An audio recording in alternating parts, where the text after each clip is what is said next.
Hello and welcome to Bollywood. एक खास important information आप सभी के लिए एसएससी की तरफ से आ रही है और इन्फॉर्मेशन क्या है एक बार देखेंगे। जिन बच्चों को बेसब्री से इंतजार था किसके लिए एसएससी जीडी की वैकेंसी, वो फिलहाल आपका एक नोटिफिकेशन आपका आ चुका है। वैकेंसी कब आएगी, कितनी वैकेंसी होंगी, सारी चीज़ें एक बार डिस्कस करेंगे। लेकिन उससे पहले एक बार सभी बच्चे अपने यार दोस्तों को शेयर कर दीजिए ताकि उन तक भी ये सारी इन्फॉर्मेशन पहुंच सके। तो एक बार फटाक से आइए जानने की कोशिश करते हैं। सर सबसे पहले खुशियों के भंडार में एक खुशियां और शामिल हो गई है, तो ये बहुत बड़ी बात है उन बच्चों के लिए जो 10th और 10+2 के हिसाब से तैयारी कर रहे थे। तो कहीं ना कहीं उनको एक बहुत बड़ा मौका मिला है आप लोगों को सिलेक्शन पाने का। तो एक बार फटाक से सारी चीज़ों को बिल्कुल बेसिक से जानने की कोशिश करेंगे बारीकी से। सर क्या क्या क्राइटेरिया रखा है, क्या क्या चीज़ें हैं, क्या क्या ज़रूरत पड़ेगी, तो फटाक से एक बार आइए देखते हैं। सबसे पहले आपके सामने है एसएससी का ये नोटिस, साफ साफ लिखा हुआ है date for submission of online form आपके कब से चलेंगे, 27/10/2022 से लेके आपके 30/11/2000 मतलब 27 अक्टूबर से लेके 27 अक्टूबर से लेके 30 नवंबर तक। ठीक है, तो कहीं ना कहीं 1 महीना 3 दिन के आसपास का समय है, बहुत लंबा समय है। आप वेट मत करना, इसको फटाक से जाके भर देना, वरना वेट करोगे तो बाद में बहुत सारी दिक्कतें आती हैं। एक तो सर्वर डाउन होता है, फिर जो बाद में फॉर्म भरता है उसका सेंटर उतना ही चांसेस होते हैं कि वो बहुत दूरी पे उसको भेज दिया जाए। साथ ही साथ लास्ट डेट और टाइम कब है एप्लीकेशन की, आपकी 30 जो लास्ट डेट आपके फॉर्म की रहेगी वही लास्ट डेट आपके क्या कर दिया इसके ऑनलाइन एप्लीकेशन की। Last date and time for generation of offline challan. कुछ बच्चे क्या करते हैं जो ऑफलाइन चालान निकालते हैं, तो उनकी भी लास्ट डेट आपकी 30/11/2022 कब रहेगी, रात के 11 बजे तक लास्ट डेट। ठीक है, last date and time for making online challan जो है ऑनलाइन भरने की वो कब रहेगी, तो 1/12। तो ज़्यादातर कोशिश यही करना कि ऑनलाइन आप भर लो, ऑफलाइन में थोड़ी सी दिक्कतें होती हैं। Last date of payment through challan के हिसाब से लास्ट डेट कब रहेगा बेटा, 1/12/2022। और शेड्यूल ऑफ कंप्यूटर बेसिस का जो मेन एग्जाम जो होने वाला है बेटा वो कब रहेगा, जनवरी में। तो अगर मैं बात करूं तो आपके पास लगभग 3 महीने के आसपास से अभी फिलहाल हैं। अगर आपने पहले भी तैयारी नहीं करी है तो कोई बात नहीं, ये अभी आपके पास एक प्रॉपर मौका है, उसको कर सकते हैं। अब मेन चीज़ जैसा थंबनेल में लिखा था सिलेबस में क्या चेंज हुआ, बच्चों को एक जागरूकता है कि सर थंबनेल में क्या चेंज हुआ, तो फटाक से मैं आपको बता देता हूँ। थंबनेल में जो चेंज हुआ है, थंबनेल के हिसाब से सिलेबस में जो चेंज हुआ है वो चीज़ हुई है ये। अगर आप गौर से देख रहे होगे बेटा इस पीडीएफ को, ये नोटिफिकेशन का ही पीडीएफ है। इसमें साफ साफ लिखा हुआ है जो पहले जो होते थे, आप सभी को पता है सर जनरल इंटेलिजेंस में पहले 25 क्वेश्चन आते थे, पार्ट बी जनरल नॉलेज में भी आपके 25 क्वेश्चन आते थे, एलिमेंट्री मैथ में भी आपके 25 क्वेश्चन आते थे, और इंग्लिश और हिंदी में से कोई एक सेगमेंट करता था आपके 25 क्वेश्चन। मतलब पहले जो आया करते थे सर आपके कितने नंबर ऑफ क्वेश्चन आते थे, तो आप साफ साफ बोलोगे, सभी को पता है कि पहले का सिलेबस यही था सर, 25 आपके मैथ में, 25 इंग्लिश में, इंग्लिश या हिंदी में से एक सेगमेंट करना होता था। जो जिसको अच्छा लगे इंग्लिश कर लो, हिंदी अच्छा लगे तो हिंदी कर लो, मैथ में और जीके जीएस में। लेकिन और इसमें जो टाइम लिमिट मिलती थी पहले, वो मिलती थी सर 90 मिनट की। कितने मिनट की मिलती थी, वो मिलती थी 90 मिनट की। लेकिन फिलहाल ये चेंज हो गया है, और चेंज होके क्या हो गया है सर, अगर गौर से देखोगे तो नंबर ऑफ क्वेश्चन अभी क्या है इसमें 20। पहले आपके कितने थे 25, लेकिन इसमें से 5 क्वेश्चन आपके कम कर दिए हैं, और कितने कर दिए सर, 20 क्वेश्चन कर दिए। जीके जीएस में से भी आपके 5 क्वेश्चन कम कर दिए, कितने हो गए सर 20। अगर मैथ की मैं बात करूं 20 और इंग्लिश की बात करूं 20, मतलब टोटल नंबर ऑफ क्वेश्चन कितने आ गए, तो आप बोलोगे सर अभी 80 नंबर ऑफ क्वेश्चन है। और एक जो क्वेश्चन है वो 2 मार्क्स का कर दिया, मतलब 20 क्वेश्चन कितने के, 40 के। ये 20 क्वेश्चन ये भी 40 के, सर ये 20 क्वेश्चन ये भी 40 के, और ये 20 क्वेश्चन ये भी 40 के। लेकिन अगर गौर से देखोगे तो आपको एक चीज साफ साफ दिख रही होगी सर, क्या दिख रही होगी, पहले जो टाइम लिमिट थी, समय जो दे रखा था वो 90 मिनट का था, लेकिन अभी जो फिलहाल टाइम है वो सर आपका 60 मिनट का कर दिया। मतलब आपका इसमें 30 घंटे भी और बढ़ा दिया। जो एग्जाम जो होगा अब आपका सीधा सीधा सर कितने मिनट का, 60 मिनट का होगा, मतलब 1 घंटे का।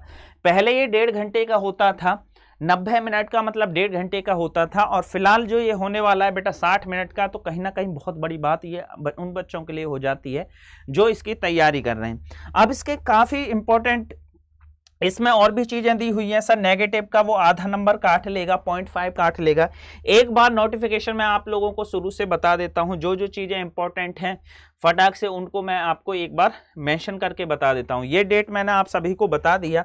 अगर मैं आगे बात करूं तो इसमें कुछ इंपॉर्टेंट आप लोगों को दिखेगा नहीं सर, एग्जामिनेशन एसएससी ही कराएगी, चलिए ये सबको पता है।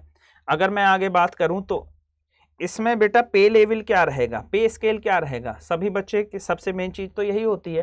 तनख्वाह कितनी मिलेगी, तो साफ साफ लिखा हुआ है पे स्केल जो मिलेगा इसमें 18,000 से लेके 56,900 तक रहेगा।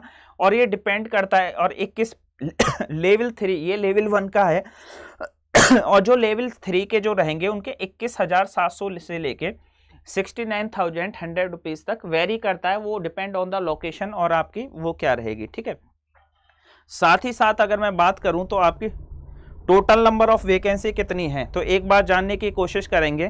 टोटल नंबर ऑफ वैकेंसी अगर आप देख रहे होगे तो बेटा आपको साफ साफ दिखाई दे रहा है, इसमें 24,369 तो कहीं ना कहीं ये अच्छी वैकेंसी हो जाती है। 25,000 इसको काउंट कर सकते हैं। तो सोच रहे हो 25,000 वैकेंसी बहुत होती हैं, ये अपने आप में बम्पर वैकेंसी कहलाई जाती हैं। नॉर्मल अगर आप इस क्राइटेरिया को 25,000 में अगर आप पढ़ने वाले बच्चे हो तो आराम से इसमें नौकरी पा लोगे। साथ ही साथ मैं आगे और भी चीजें देखने की कोशिश कर रहा हूं यहाँ पे, तो और कुछ जो इंपॉर्टेंट है, हाँ जी ये है एज रिलैक्सेशन। भैया उम्र कितनी चाहिए, तो साफ साफ लिखा हुआ है एज 18 से लेके 23 किस किस के बीच में होनी चाहिए। 1/1/2023 को ये एज क्राइटेरिया 18 से 23 के बीच में होना चाहिए। और इसमें यह भी मेंशन किया हुआ है 2/1/2000 से लेके 1/1/2005 से तो पहले नहीं होना चाहिए, मतलब कोई भी बच्चा 1/1/2005 से पहले पैदा नहीं होना चाहिए। और साथ ही साथ 2/1/2000 के बाद नहीं पैदा होना चाहिए, मतलब एज लिमिट आपकी इसके।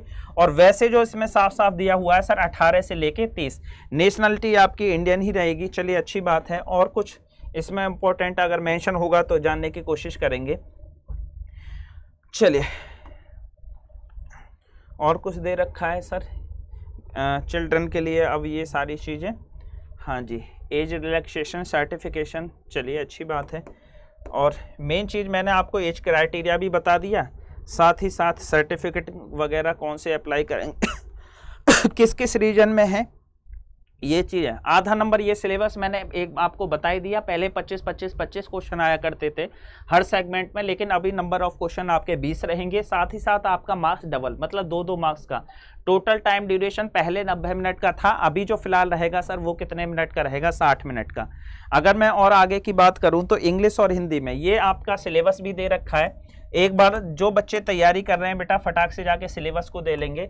इसमें वैसे तो पूरा सब कुछ ही होता है, पर फिर भी इसमें से क्या क्या पूछा जाएगा वो इन लोगों ने मैथ में, जीके में या जनरल इंटेलिजेंस रीजनिंग में क्या पूछा जाएगा वो भी मेंशन कर दिया है। चलिए एज रिलैक्सेशन वगैरह आपको क्या, फिजिकल पीईटी, फिजिकल में क्या चाहिए वो भी मेंशन कर रखा है इसमें। अगर गौर से देखोगे तो क्या है, 5 किलोमीटर की दौड़ भैया जी 24 मिनट में है। फीमेल के लिए 1.6 किलोमीटर की 8.5 मिनट में, और 1.6 किलोमीटर 6.5 मिनट में, और 800 मीटर 4 मिनट में। ये फीमेल और मेल के लिए। हाइट आपकी मेल की बेटा 170 सेंटीमीटर होनी चाहिए और फीमेल के लिए आपकी 157 सेंटीमीटर होना चाहिए। बाकी का आपको शेड्यूल ट्राइब, शेड्यूल कास्ट के लिए वो आपको बेनिफिशियल वो मिल ही जाएगा सभी। वेट जो आपके हाइट के प्रोपोर्शनल होना चाहिए। चलिए ये साथ में अनएक्सपेंडेड बेटा 87 बगैर फुलाब के 80 सेंटीमीटर, 5 सेंटीमीटर का आपको फुलाब होना चाहिए। ये नॉर्मल सी चीज़ें हैं, सभी बच्चों को पता होंगी। मैं बहुत ज़्यादा समय नहीं लूँगा, कोशिश यही करूँगा कि mode of selection computer based test होगा। अनरिजर्व्ड के लिए आपकी कट ऑफ मिनिमम 30% होगी, ओबीसी के लिए 25% और अदर के लिए 20%। लेकिन इससे काम नहीं चलेगा, आपको अगर नंबर अच्छे लाने हैं तभी आपका बेटा फाइनल सिलेक्शन होगा। तो ये कहीं ना कहीं एक वन टाइम रजिस्ट्रेशन में आपका आधार नंबर और क्या क्या चीज़ें चाहिए ये साफ साफ एक बार इसको बता देता हूँ, इसको कैसे भरोगे। सबसे पहले इसमें दिया हुआ है do you have a Aadhaar number और नो। अगर है तो यस पे कर देना, नो है तो नो। और अगर यस पे करोगे ना तो ये यहाँ पे आपको फिल करना पड़ेगा अपना आधार का नंबर क्या है। वेरीफाई आधार दोबारा वही करना पड़ेगा ताकि कहीं ऐसा ना हो गलती से आपने गलत डाल दिया हो। Type of ID, voter ID वगैरह, फिर ID number, name, verify name, मतलब वही नेम आपका वेरीफाई, जो इंपॉर्टेंट डिटेल होती है उसमें वेरिफिकेशन का ऑप्शन भी आता है ताकि आप कहीं इस चीज़ को गलत ना कर दें। साथ में have you ever change name, कभी आपने पहले अपना नाम चेंज किया है डॉक्यूमेंटेशन में, यस और नो। न्यू नेम और पुराना नेम डाल सकते हो। फादर नेम आपके पिताजी का, वेरीफाई फादर नेम, पिताजी का नाम। ऐसे ही माताजी का नाम, verify mother name. Date of birth, verify date of birth. ये उन बच्चों के लिए है जो अक्सर गलत डाल दिया करते थे, तो गलत डालने के लिए बेटा आप लोगों को, चलिए थोड़ा सा आप लोगों को ये कम दिख रहा होगा, ये वाइट वाइट से दिख रहा है, तो वैसे भी आपका फॉर्म आएगा तो उस टाइम पे आप कर सकते हो। ये काफ़ी एक इंपॉर्टेंट इन्फॉर्मेशन थी आप लोगों के लिए सिलेबस चेंज की, जो मैंने बता दी। पहले 25-25 क्वेश्चन आते थे, फिलहाल वो 20-20 क्वेश्चन है आप लोगों के लिए, ठीक है। तो चलिए बेटा आज के सेशन को यहीं समाप्त करता हूँ। ऐसे ही नोटिफिकेशन जो इंपॉर्टेंट वीडियो है आपके लिए लाता रहता हूँ। चैनल को सब्सक्राइब कर लेना। मिलते हैं नेक्स्ट वीडियो में, तब तक के लिए जय हिंद, जय भारत।